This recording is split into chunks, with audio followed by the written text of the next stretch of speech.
Hello future tech leaders, I'm Sindhuja. Based on my own experience, I know that learning the right skills can shape our future. What if I say learning was as thrilled as the tech world itself? There we go. A cloud foundation, that's exactly what you will experience. From day one, you will be immersed in the interactive sessions and expert-led courses that covers most of the widely used technologies in the zone of data science to cloud computing, which brings more light to the life of a techie. I'm so excited to help you and unlock the true potential of a technology. Well, then why to wait? Let's see what it unfolds. This information under the tracking. As soon as we click on send, it will create a job ID for us. This job ID will have all the information. When I go to tracking, it will create a unique job ID. It will show the email name and number of emails that we have sent and number of open clicks and everything we should be able to see under the job ID. It will be created as soon as we trigger. I'll come to this tracking for a while. This is about what we have seen is a gated. Now let's see how the user initiated works for us. User initiated, as we discussed. Whatever the configuration that we have done it before in gated, and it does not store anywhere. The configuration does not store anywhere. If I have to send it in email, I have to go back to the email and then I have to do all configuration. But user initiated is going to store these configurations. I give it a name here. I will just go with some random name. We are using a content builder. We just have to also pick up the email from here.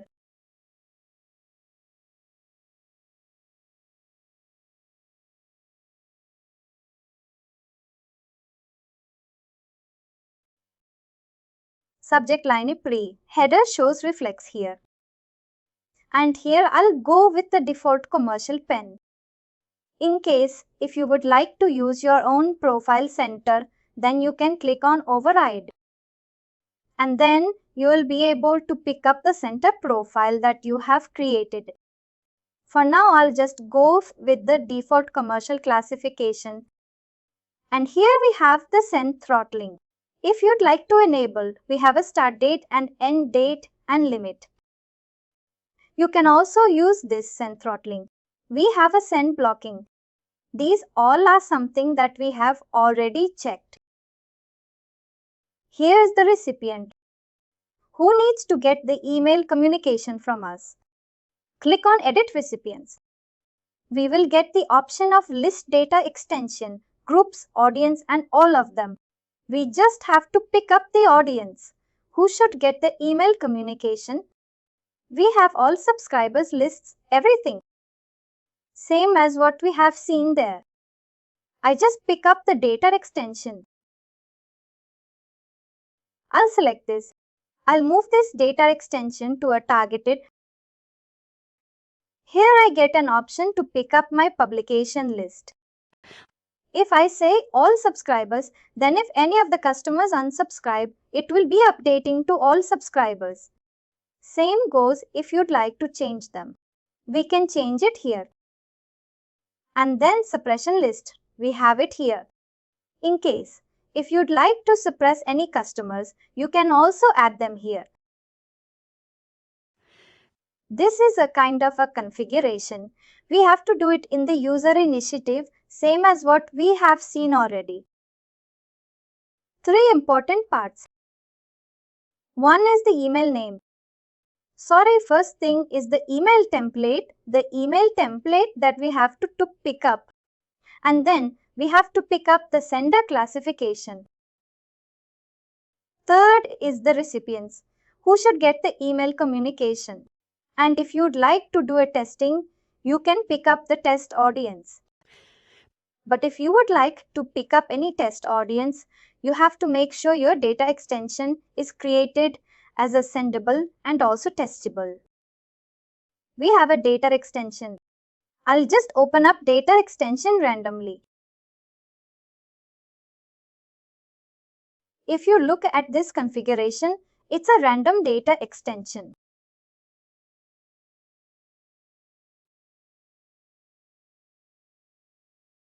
I'll open the standard. Here, if I click on edit, see this is not being used for sending and not being used for testing. And if you'd like to do this, if you would like to use the data extension for testing, click on edit. You have to make sure you enable to Office view. That's when you will be able to pick up those customers in the test audience and also the recipient. Otherwise, this is something we won't be reflecting for us at all. And then CCB, CC, multipart and tracking. And where do we need to store the tracking information? It's under this folder in my tracking. This is pretty much for the user initiated. Now, when I save this, my configurations are stored. This is my configuration. I can just directly click on test when if I have to send the test emails to the recipients that I have picked up here. And if I click on send, it will go to the actual recipient. We have picked up the customers who are supposed to get it. And here we say like immediately or start on following date, and then we'll be able to trigger the email directly from here. When I just click, it will ask for a final confirmation and then the email will be triggered and job ID will be created here immediately, and then which will have all the information about open clicks for each and every customer. This is something that we use it for user initiated. As we discussed, since this configuration is stored and after 6 months or after 4 months anytime, if I have to send the email to the same customer, I can just come here to the user initiated. I can pick up and send it. If I have to make a small changes here, I can also do that here. This is something that really useful if you are sending the same email communication multiple times over a period of time. Triggered send is something that we are going to be checking in the upcoming section because it works on an AP. I call. There are plenty of things that I have created before for the previous batch. What does triggered send? How does it really work is, let's imagine that you have a landing page where you are taking orders online. Customers can pay their pay online and then they can book their product or service in the landing pages. What happens is when customers successfully complete the payment, an API call will be triggered to SFMC to tell the API call will send the customer information to F1C. This triggered send what we have configured. It will be sending the email saying thank you for your purchase. Blah blah blah. You can expect the delivery and on. This kind of a transaction emails we will be able to figure through the triggered send. This needs to be configured through the API call. I have a use case which we will be checking in the upcoming session where we use this API. I call one of the API call that I have already created. I will share these collections with you. You can also use those API collections and trigger an API call from my system. We will see how it really works in the upcoming session. Perfect. I think we are making the edge of time. Just before we wind up, please let me know if any of you have a question. Meanwhile, I'll just talk about the tracking. A/B testing. We may need a little bit of time. I'll cover this in the next session. For now, we can talk about the tracking part. Before we jumping into this tracking part, please let me know if any of you have questions.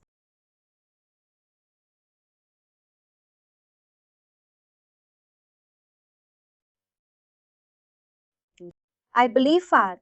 It's pretty much clear and straightforward. Most of them is more into a functional side. We don't have anything like really technical part. The technical part we will be coming once we complete. There's only one studio where we will be talking about campaign execution side of it, mobile connect and mobile push. And after this, two of these topics and everything is going to be more into a technical side because of creating a landing pages. And we also use AMP script in the cloud pages to send the data to a data extension or to send the data to a Salesforce directly. We use AP call and everything here.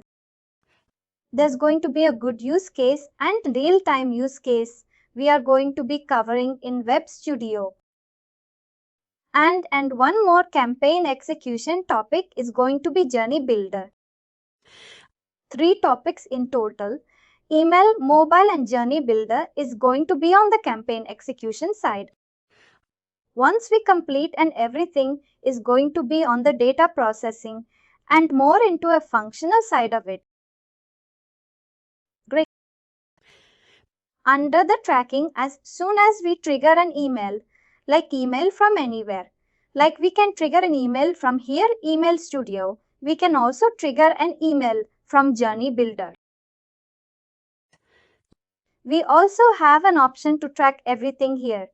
These are all the journeys that we have created for.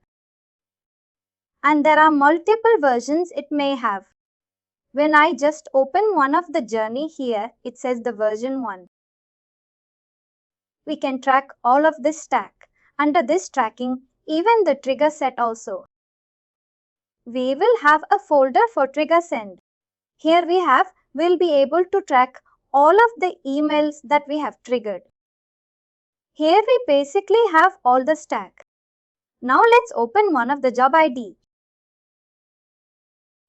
It has about 10 cents. Unique kick is only 10%, open rate is 50% and delivery is 100%. And one thing that we have to keep in mind is if your delivery rate is less than 90%, it's not normal. And you need to check, like you need to clean up your subscribers if it's less than 90%. All.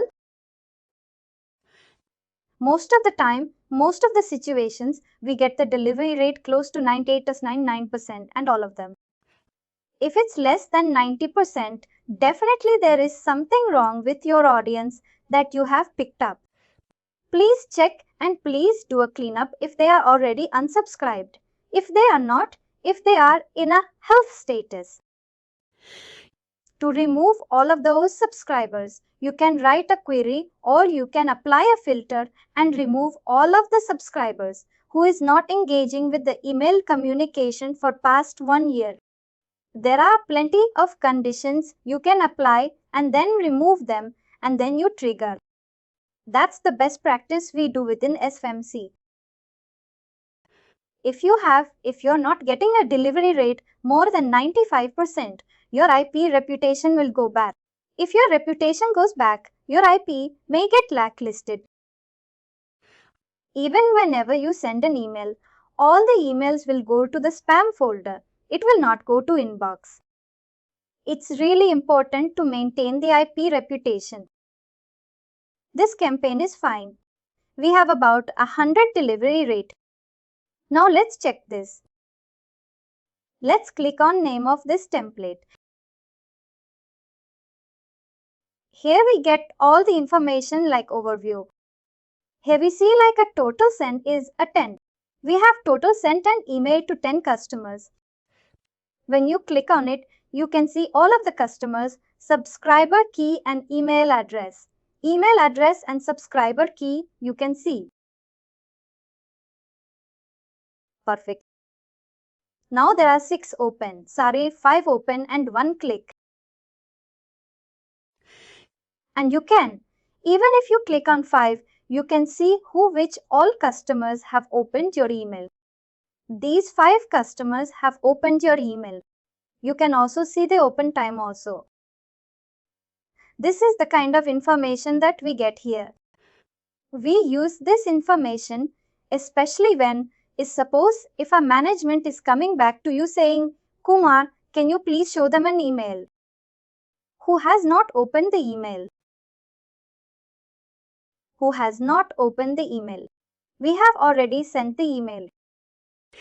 The management saying, send the same email communication to the customers, but this time send the email to only the customers. Who has not opened my email? Now, if I just see this online kit subscribers, I have total delivered. Did not click, did not open. Did not open is 5. I can click on this did not open. These all customers did not open my email. These 5 of these customers, I can export them all into a CSV file and I will import this data extension. I'll import the CSV file into a data extension and then I send another email to the customer. This is how we can also send the email to customers based on customers who have not engaged with your email. Export not open. I can export and then import again into a data extension.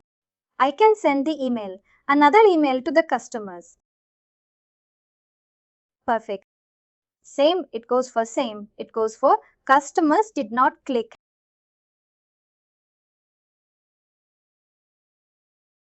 I also have a customer did not click. Totally of an end customer who did not click any of the links. I can also export them and import into data expansion and then send out the email. And you also see a tag for forward to a friend. If you have clicked on, if you have shared this email or shared it on a Facebook or anywhere, it will be tracked out here also. And open performance. Open rate is 50% is decent. If you have like a good open rate, like a more than 60, 70, then it's an amazing open rate for an organization. If it's more than 50%, it kind of gives like a heat map. This email template is using a lot of personalization. Let's ignore the book, these personalization. When you go to this image overlay, it will show you the kind of a heat map where customers are reacting to your email.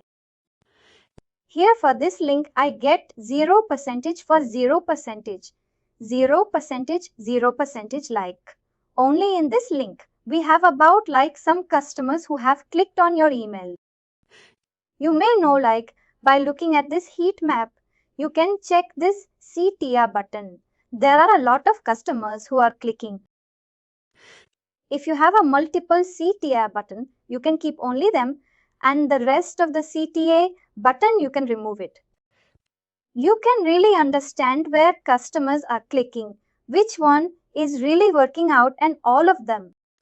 This just kind of gives you an insight which CTA button is working and which is not working for you. All. We don't have a conversion which is like a enable, that's a content block. You can track it. We don't have any of this conversion. That is also not something enabled. If you have a conversion enabled, customers can fill up their forms directly here.